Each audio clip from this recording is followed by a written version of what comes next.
Kalau di Ghazali, laduni itu berhubungan dengan proses belajar. Jadi meskipun istilahnya ilmu laduni, ini bukan berarti terus ada ilmunya sendiri. Makanya kalian lihat di peta sebelumnya ini tidak ada. Lupa ilmu laduni yang mana? Tidak ada. Ilmu laduni itu proses belajarnya. Jadi yo metodenya, kalau bahasanya kampus epistemologinya itu laduni. Bukan kok isinya apa ilmu laduni. Isinya bisa semua ilmu tadi.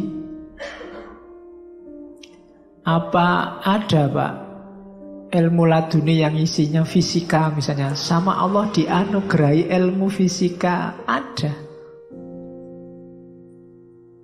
Saya tidak tahu laduni apa tidak. Zaman saya dulu di Jember ada pondok pesantren Al-Hasan. Kiainya namanya Kiai Muzammil. Beliau ini tidak pernah sekolah, SD sampai kelas 4. Cuma otodidak belajar sendiri ilmu falak. Sampai kemudian bisa bikin teropong bintang sendiri. Dan sekarang jadi tempatnya mahasiswa-mahasiswa praktikum. Itu otodidak, nyari bahannya untuk bikin teropong, ya nyari di pasar-pasar, nyari cermin, nyari itu, belajar dari kamera, belajar dari itu. Cuma sampai kelas 4 SD. Kalau ada waktu ke sana. Di sana banyak dipakai praktikum mahasiswa. Jadi, ya mungkin ada bantuan dari Allah ladunia. Lu bayangkan ilmu laduni isinya teropong bintang, itu kan luar biasa. Jadi dia proses belajarnya namanya laduni. Harusnya kalau tidak pernah sekolah formal kan tidak bisa, tapi beliau bisa. Zaman saya ke sana itu yang terbesar sudah bisa sekian ratus meter, kilometer bisa lihat planet Pluto. Zaman itu kan luar biasa, tidak sembarangan. Jadi itu proses belajar. Proses belajarnya ada dua. Kalau di Ghazali ta'allum insani sama ta'allum robbani. Kita ngaji ini ta'allum insani. Jadi model belajarnya manusia biasa.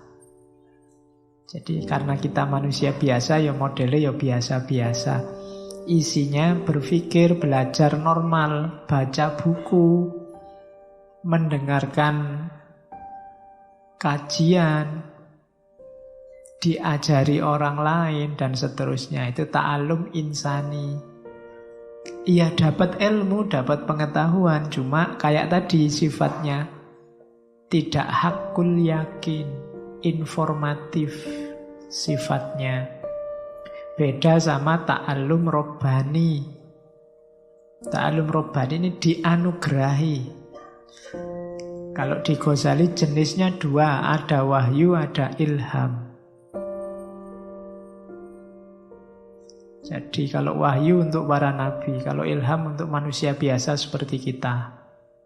Ya kalau ingin cepat dapat ilham, ya kalian besok kalau punya anak, nomor 1 kasih nama wahyu, nomor 2 ilham. Sudah dapat dua-duanya sekarang. Saya sudah dapat wahyu Pak, dan dapat ilham. Oke, ya. Jadi ini proses ta'allum robbani. Pengajaran dari Tuhan langsung. Jadi itu simple. Nah, cuma syaratnya jiwanya harus bersih untuk ta'allum robbani. Jiwa yang kotor, mungkin Allah melimpahkan, seandainya Allah melimpahkan pun tidak akan terbaca.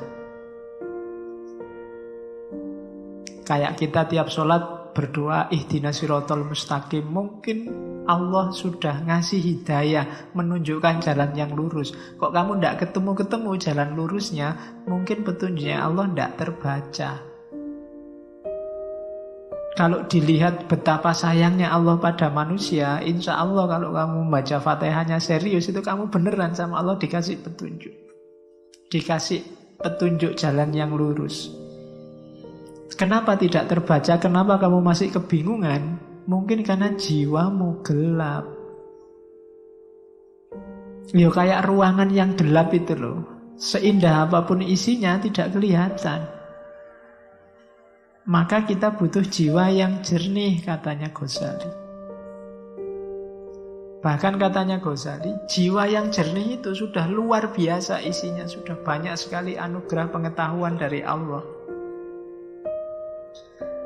Jiwa yang tidak jernih kenapa? Jiwa yang tidak jernih karena sibuk dengan kegelapan, sibuk dengan dunia, sibuk dengan materi.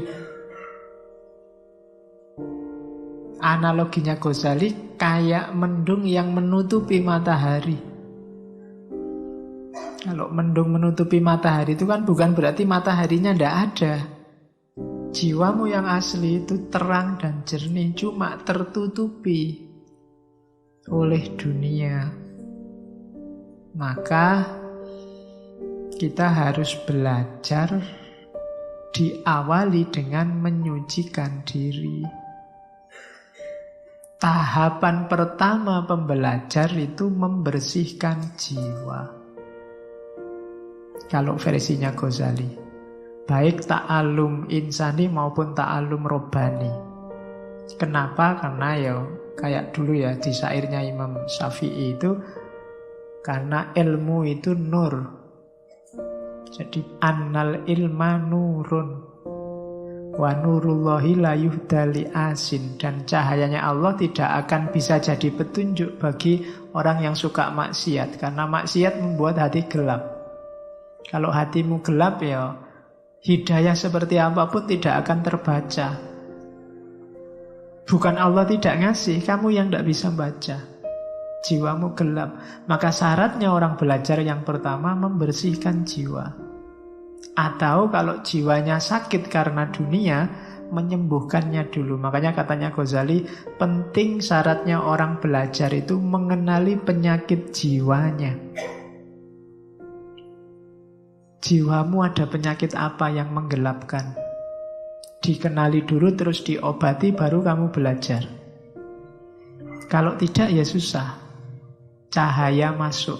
Jangan-jangan itu yang membuat kalau kamu baca bukunya paham, akalmu jalan, tapi bukunya ditutup lupa. Tidak ada yang nyantol satupun. Mungkin karena dalamnya gelap. Pengetahuan banyak, ngaji ini aja sampai berapa, hampir 100 berapa sesi. Tapi yang tersisa berapa sekarang? Yang nyantol di sini paling kamu lupa. Banyak yang lupa. Jadi ditanami terus tapi tidak tumbuh-tumbuh. Itu mungkin karena jiwanya gelap. Karena alatnya ilmu laduni itu jiwa. Nah, asumsi-asumsinya. Kalau di Risalah Ladunia berarti ilmu laduni itu ilmu yang dilimpahi oleh Allah. Berarti dia berasal dari luar diri yang dimasukkan ke dalam diri. Asumsi yang kedua, usahanya bukan usaha insani, tapi usaha ilahi. Karena dikasih, maka manusia bukan mencari ilmunya, tapi menyiapkan dirinya agar layak untuk dikasih. Jadi untuk dapat ilmu laduni itu tidak bisa ditransfer. Tidak bisa, kamu tak transfer ilmu laduni itu tidak bisa. Kenapa? Karena syaratnya adalah kita menyiapkan diri kita agar layak ditransfer oleh Allah. Makanya syaratnya ya nanti ada mujahadah, pembersihan diri, dan seterusnya. Yang ketiga, ilmu laduni itu isinya apa, muatannya apa, tergantung yang ngasih. Jadi maka jangan heran kadang-kadang orang tidak ngerti apa-apa tiba-tiba bisa ngomong apa. Ada wali yang tiba-tiba bisa ngomong bahasa Inggris meskipun tidak pernah kursus bahasa Inggris, ya mungkin bisa. Kalau itu memang laduni, dilimpahi Allah kemampuan bisa ngomong bahasa Inggris. Kalau Allah sayang padamu, pas mau tes TOEFL itu kamu dikasih laduni bahasa Inggris. Ya, jadi kalau pas butuh, pas dapat. Nah itu laduni, tergantung Allah yang ngasih. Ya mungkin saja kalau Allah mau. Cuma syaratnya pasti tidak simpel, pembersihan jiwa. Dan Allah yang tahu apa butuh kita. Allah akan ngasih sesuai yang Allah ketahui tentang kita, yang Allah inginkan atas diri kita. Nah itu laduni. Asumsi-asumsinya itu. Medianya kalbu. Sebenarnya nulisnya nggak pakai K, bahasa Indonesia jadi K. Harusnya pakai Q, kolbu. Cuma kelihatannya di Indonesia kan jadi kalbu. Kalau kalbun bahasa Arab, ya jadi jelek. Makanya ada lagu yang judulnya Bahasa Kalbu. Itu kalau diterjemah jadi jelek. Itu kan bahasanya kalb. Ya. Jadi harusnya bahasa kolbu. Cuma ndak baku pakainya kalbu. Jadi tadi dilimpahkan ke dalam jiwa, medianya kolbu. Kolb. Maka yang tadi harus jiwa bagian mana yang harus dibersihkan? Itu kolbunya, hatinya. Jangan salah, kalau kita berpikir yang jelek-jelek, yang jahat-jahat, itu yang kotor kolbu kita.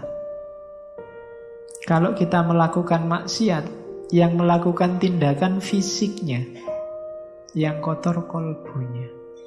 Karena efeknya ke dalam. Makanya ada orang bilang jangan suka jahat, jangan suka maki-maki, nanti hatimu yang kotor. Kalau kamu maki-maki orang, jangan dikira yang rusak dia yang kamu maki-maki, tapi kamu yang maki-maki. Kenapa? Hatimu. Semakin banyak kekeliruan, kesalahan, semakin gelap hati kita. Nah itu, padahal dari situlah Allah berhubungan dengan kita. Jadi kolbu harus bening, harus jernih. Karena di tempat itulah Allah mencahayai hidup kita dengan ilmu dan pengetahuan.